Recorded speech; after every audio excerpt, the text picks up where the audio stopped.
दोस्तों, आज पेश है ताबूत राधा कुंभ के। तो शुरू करते हैं दोस्तों।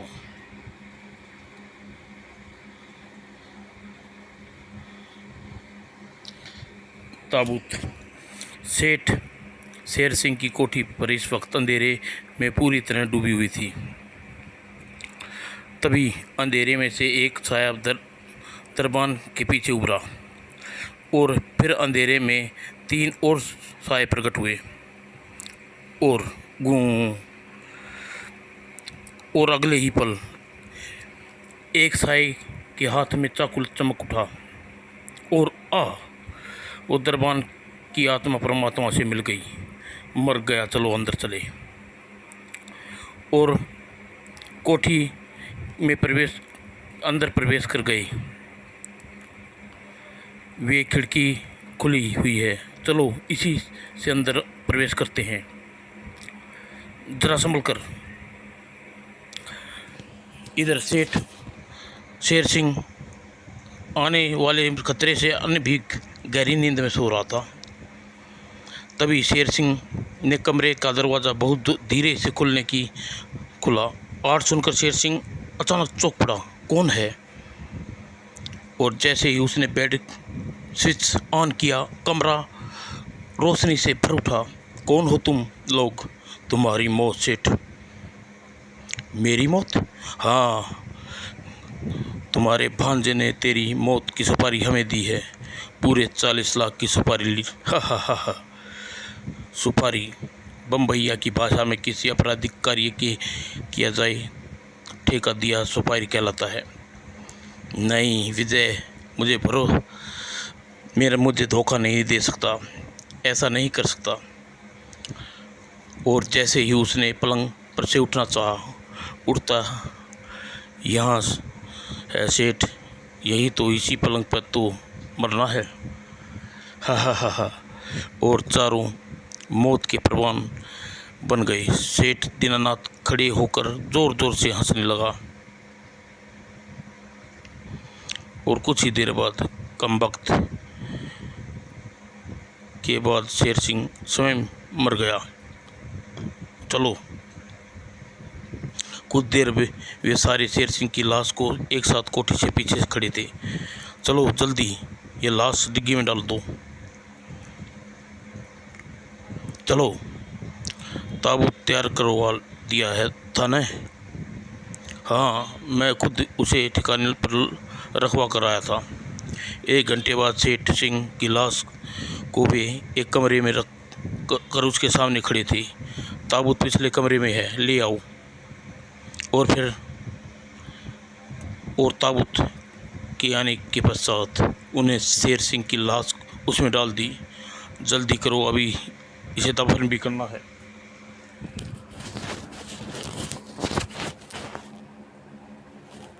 ठक ठक ठक।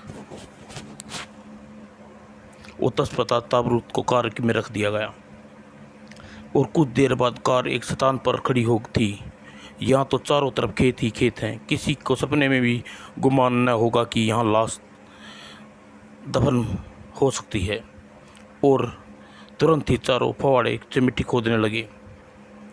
कुछ ही देर में मेहनत के बाद वहाँ तैयार हो गया। चारों ने मिलकर ताबूत को उसमें खुदाई के गड्ढे में डाल दिया और फिर कब्र को वापस मिट्टी से भर दिया। अब कोई सपने में भी अनुमान नहीं लगा सकता सेठ शेर सिंह यहाँ सो रहा है।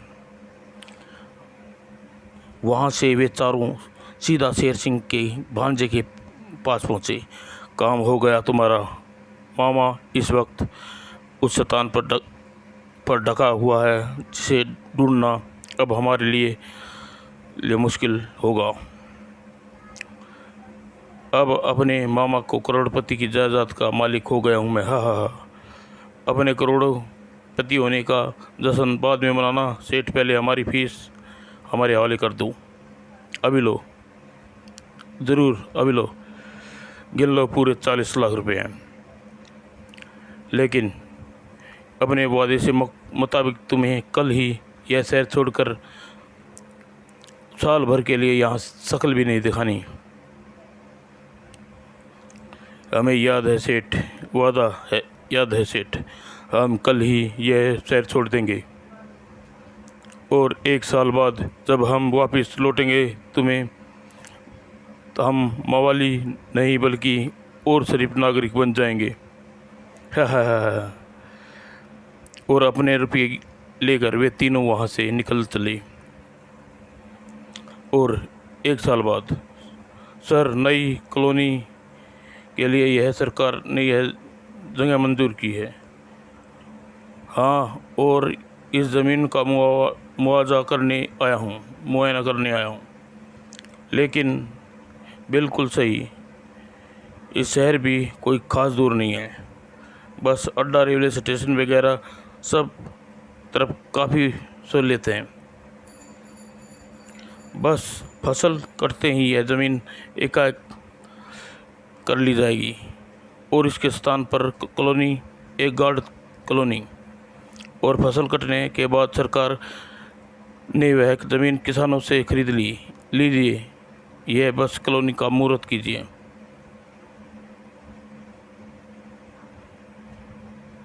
बधाई हो। बस अब जल्दी से जल्दी इस कॉलोनी को पूरा करवाइए। और उस दिन नींव खोदने का काम आरंभ हो गया और शाम होते होते काफ़ी काम निपट गया। अगर काम इसी रफ्तार से इसी तरह चलता रहा तो साल भर में कॉलोनी तैयार हो जाएगी। दूसरी दिन चारों, रघु, प्रेम, शिवा, नंदू इज्जतदार नागरिक बनकर शहर में आए थे। कुछ देर बाद वे चारों एक विशाल कोठी के सामने रुके। कहो प्रेम, कैसी रही है मेरी पसंद? वंडरफुल, बहुत ही खूबसूरत कोठी है खरीदी है तुमने।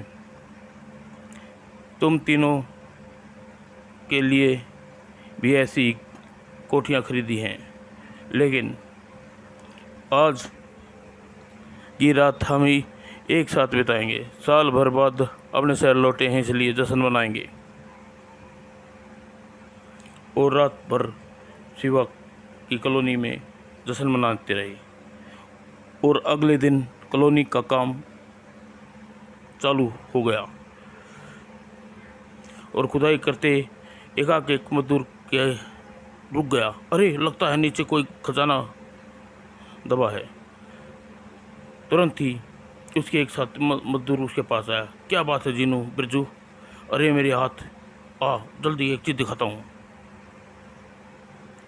देख खजाना।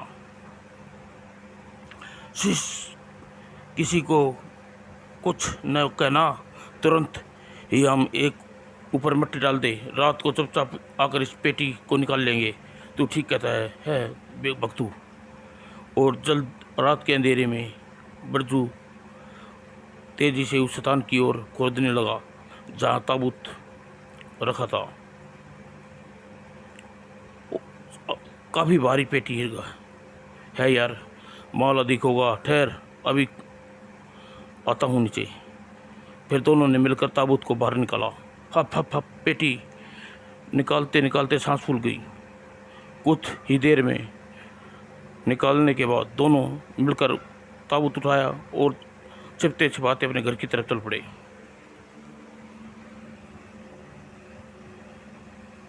और घर पहुंचकर ताबूत नीचे रख दिया।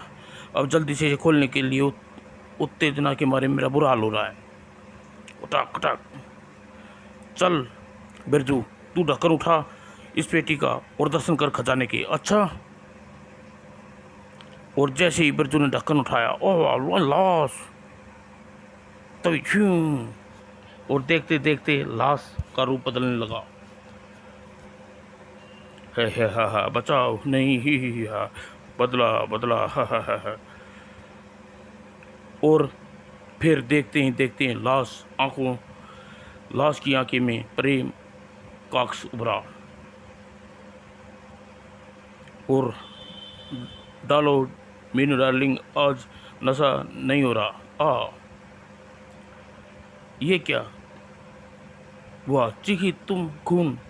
यह कैसे आ गया शराब की जगह खून? कहीं बैग तो नहीं गया।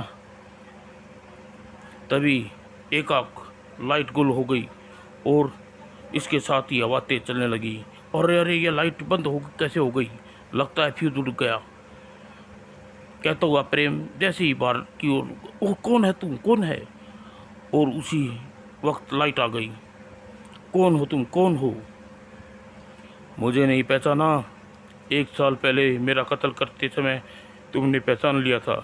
ओह शेर सिंह, हाँ मैं वही शेर सिंह हूँ, और तुम अपनी बदला लेने के लिए आया हूँ जग्गा। ही या। और उसके साथ ही नहीं नहीं नहीं, मुझे मत मारो शेर सिंह, मुझे मत मारो, बचाओ। और अगले ही पल, क्या कह रहा तू?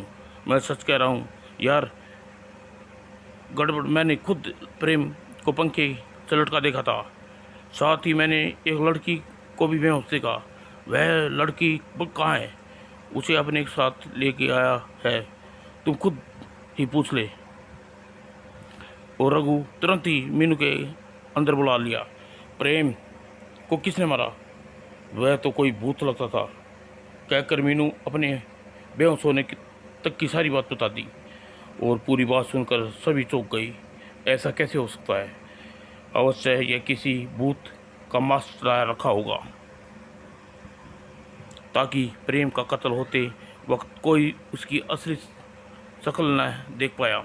उसी रात वह साया सोया हुआ मुर्दा फिर से जाग उठा। और रघु अपनी कोठी में इस वक्त बिल्कुल चौकन्ना बैठा हुआ था। प्रेम की मौत हालांकि मुझे खौफ भर दिया है, फिर भी मुझे अपनी रक्षा के लिए इंतजाम करना होगा। मुझे साथ इसके साथ मुझे हर खतरे से निपट झेलने की ताकत भी आ जाएगी। और तभी हवा का तेज झोंका उसके कमरे में प्रविष्ट हुआ। और इधर देख रघु, मैं इधर नहीं, यहाँ हूँ। कौन है, कौन है? तुम नहीं, तुम तो मुझे मार चुके हो। हमने तुझे दफन कर दिया था। आत्मा कभी नहीं मरती रघु। 1 साल से मेरी आत्मा तुमसे बदला लेने के लिए तड़प रही थी।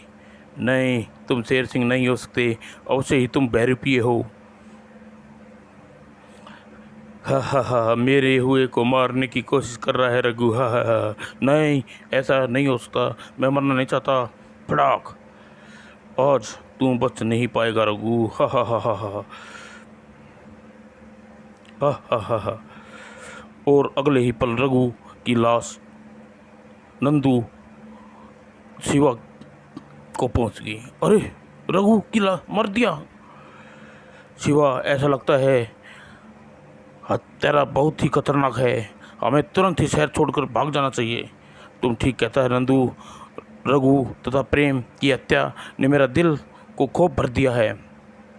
और रघु उसी वक्त दोनों कार में वहाँ से रवाना हो गई। अरे यह क्या, मेरा पैर एक्सीलेटर पर दब क्यों क्यों रहा है?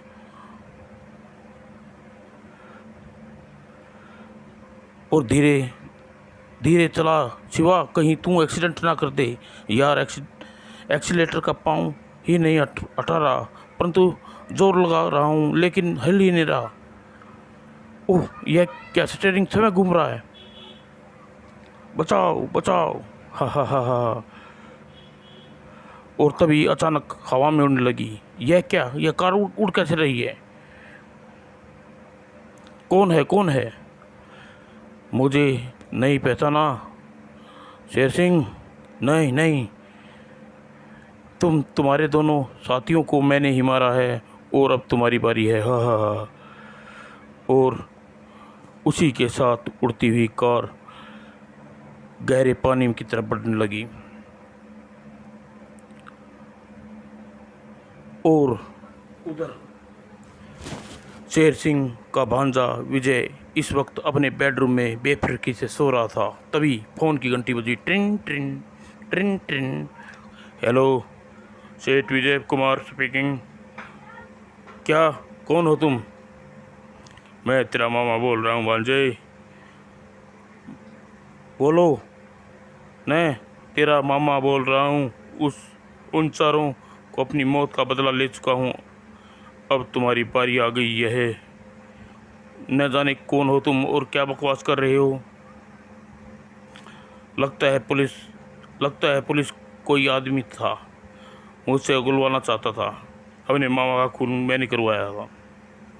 वो तभी उड़ता हुआ रिसीवर कान पर झटक रहा है। फोन तो तुझे सुनना ही पड़ेगा भांजे। आप कौन बोल रहे हैं? लगता है यकीन नहीं आ रहा। ठीक है, मैं खुद तेरे सामने आ जाता हूँ। और अगले ही पल शेर सिंह विजय के सामने आ गया। अब विश्वास हो गया भांजे कि मैं तेरा मामा हूँ। लेकिन विजय को जैसे ही बात सुनी, उसने खिड़की से बाहर की तरफ छलांग लगा दी। छटाक। Up, up, up, up, up. क्या बात है भांजे, थक गया? हाउ हाउ बामा, हा हा। भाग भांजे, जितना चाहे भाग ले, लेकिन बचेगा तू नहीं।